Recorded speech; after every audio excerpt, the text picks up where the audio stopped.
Ya, seperti inilah kemunculan hewan langka dan dilindungi. Seekor tapir di Jalan Lintas Mesuji Lampung, kawasan hutan register 45. Hewan ini sempat berjalan di permukiman warga dan berhenti di aspal jalan. Warga pun antusias merekam tapir dengan ponselnya. Namun saat kabur, hewan tersebut dikejar warga. Dari kebun jelasnya Om.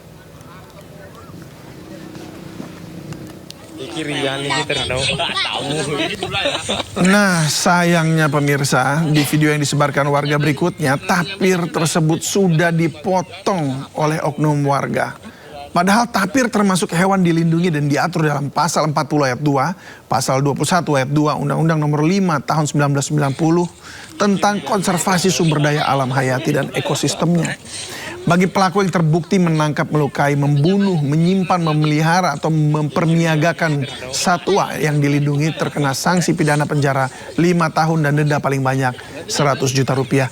Dan saat ini polisi telah mengamankan 4 orang diduga terlibat dalam pembunuhan tapir itu. 2 lainnya masih buron. Pelaku diduga menyembelih tapir dan dagingnya dimasak rica-rica. Nanti nyampe sini udah habis, dulu nggak kebagian nanti. Tidak ada habis-habisnya kepala daerah terjaring operasi tangkap tangan OTT KPK. Dan kali ini Bupati Langkat Syah Afandin ditangkap dan ruang kerjanya disegel KPK. KPK menyegel ruang Bupati Langkat Syah Afandin pada pagi tadi. Penyegelan usai KPK melakukan operasi tangkap tangan dan menangkap beberapa orang di Kota Binjai pada kemarin sore. Selain Bupati Langkat Syah Afandin, KPK juga menangkap seorang mantan DPRD dan 1 orang pihak swasta. KPK belum menjelaskan apa kasus korupsi yang menjerat Bupati Syah Afandin. Penangkapan Bupati Langkat hanya selisih sehari dari OTT KPK yang menjerat Bupati Kuantan Sengingi. Sejak dilantik 2024 lalu, sudah 12 kepala daerah baik gubernur maupun bupati yang ditangkap karena kasus korupsi.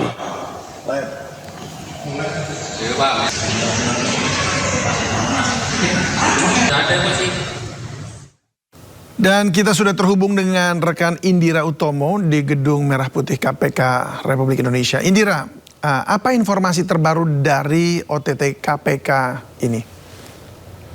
Selamat sore David dan juga pemirsa ya. Komisi Pemberantasan Korupsi baru saja menggelar operasi tangkap tangan di wilayah Sumatera Utara dengan menangkap sebanyak 7 orang tersangka di Kabupaten Langkat, Sumatera Utara. Dan dalam keterangannya tadi juru bicara KPK Budi Prasetyo menyampaikan bahwa 7 orang yang diamankan ini terdiri dari 1 merupakan aparatur sipil negara, kemudian 1 orang lainnya merupakan penyelenggara negara, serta 5 orang lainnya merupakan pegawai swasta. Ketujuh orang ini diamankan di lokasi yang berbeda. Yang pertama itu di Langkat, kemudian Binjai dan juga Medan. Dan dalam operasi tangkap tangan ini KPK juga mengamankan barang bukti begitu sejumlah uang ratusan juta yang merupakan dugaan suap dari fee proyek pihak swasta kepada Bupati Langkat.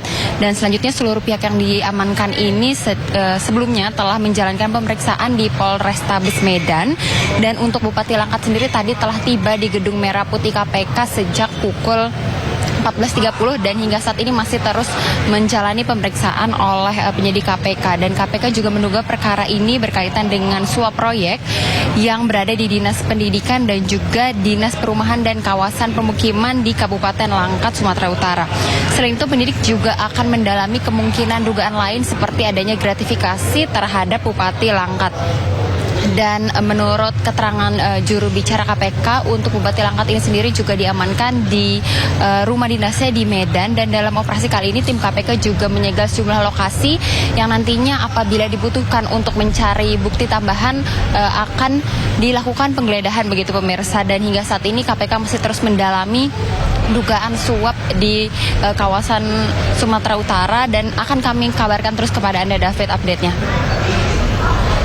Baik Indira Utomo, terima kasih untuk informasinya. Selamat bertugas kembali. Pemirsa, skandal korupsi program makan bergizi gratis semakin meluas. Dan kali ini seorang polisi aktif berpangkat jenderal ditetapkan Kejaksaan Agung sebagai tersangka korupsi Ompreng MBG. Makan bergizi gratis yang seharusnya menyehatkan anak bangsa justru membuat kenyang para koruptor. Kejaksaan Agung resmi menetapkan satu lagi tersangka kasus dugaan tata kelola program MBG. Tersangka tersebut adalah seorang anggota polisi aktif berpangkat Brigjen Polisi inisial LMI. Perwira tinggi itu kini menjabat sebagai Sekretaris Deputi Bidang Promosi dan Kerjasama BGN. Tersangka diduga mengatur pengadaan ompreng atau tempat makan MBG hingga mengambil keuntungan dari tiap transaksinya. Dan pada yang bersangkutan telah dilakukan penahanan di Rutan Jasa Negeri, Rutan Salemba Cabang Jasa Negeri, Jakarta Selatan selama 20 hari ke depan. Dengan penetapan ini, jumlah tersangka dalam perkara program makan bergizi gratis bertambah menjadi 7 orang. Hasil penyidikan lanjutan menemukan bahwa dugaan praktik korupsi tak hanya terjadi pada proyek besar MBG, tetapi juga menyentuh perlengkapan dasar untuk membagikan makanan pada masyarakat. Tim Liputan iNews melaporkan. Sidang perdana ijazah Jokowi digelar. Jaksa penuntut umum mendakwa Dr. Tifa dengan sejumlah pasal, diantaranya Undang-Undang ITE serta pasal pencemaran nama baik. Kuasa hukum Jokowi yang hadir di persidangan mengatakan bahwa kliennya siap hadir membawa bukti ijazah di hadapan majelis hakim.